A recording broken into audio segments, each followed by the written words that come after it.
motivated the Minneapolis shooter? We may never know. That's not true. They just don't want to focus on the real reasons why white kids are slaughtering innocent victims nationwide. It's just white culture. Come on, guys, let's get real. Anti-black racism is actually part of white culture.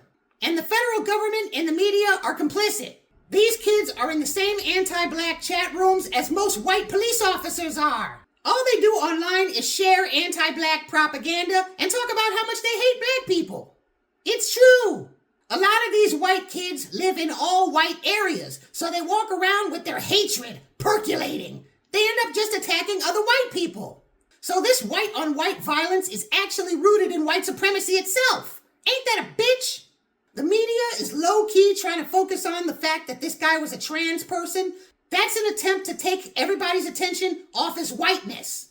That's also why they call the killers lone wolves. That's a strategy they use to sidestep exposing the violent nature of whites as a collective. These people sacrifice their own children in order to uphold the racial order. It's a sickness.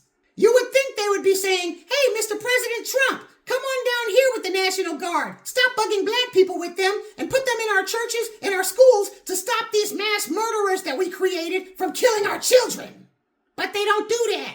Speaking of the National Guard, Trump said he was going to send them to Chicago. Now all of a sudden he's backtracking. He's saying he wants Governor Pritzker of Illinois to ask him to send the National Guard. We don't know what's going on. It's confusing. Maybe him and Governor Pritzker made a deal. Pritzker did say that more ICE agents will be arriving in Chicago this weekend. And you know, the National Guard has been helping ICE a lot.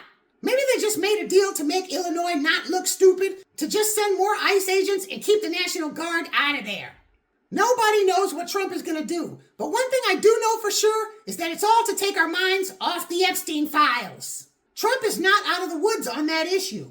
Kentucky Republican Thomas Macy and other Republican lawmakers are feeling the pressure from the MAGA base and the victims. They want the names of everybody who was on that island.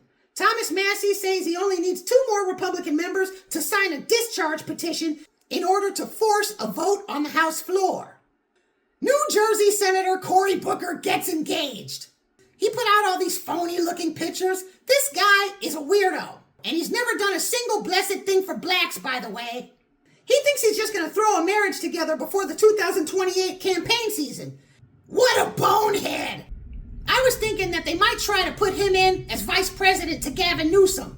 That might have worked in the past, but by the time the 2028 campaign season starts heating up, I believe the circumstances are going to be vastly different than they are right now. As far as president, this bootlick doesn't have a snowball's chance.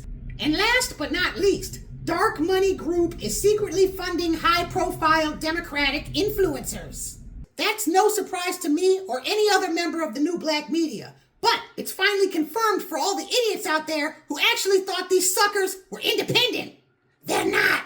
Especially this dork, Ryan Taylor Cohen. It seems like he just popped out of nowhere. Whenever you see anybody rising really fast, that means they've been vetted and funded by the white power structure. Almost nothing happens by chance. I have a feeling that this news is going to hurt the Democratic Party a lot more than they could ever imagine. Their online engagement with the youth is horrible as it is. Now their constituents are finding out what little they did have was all propaganda?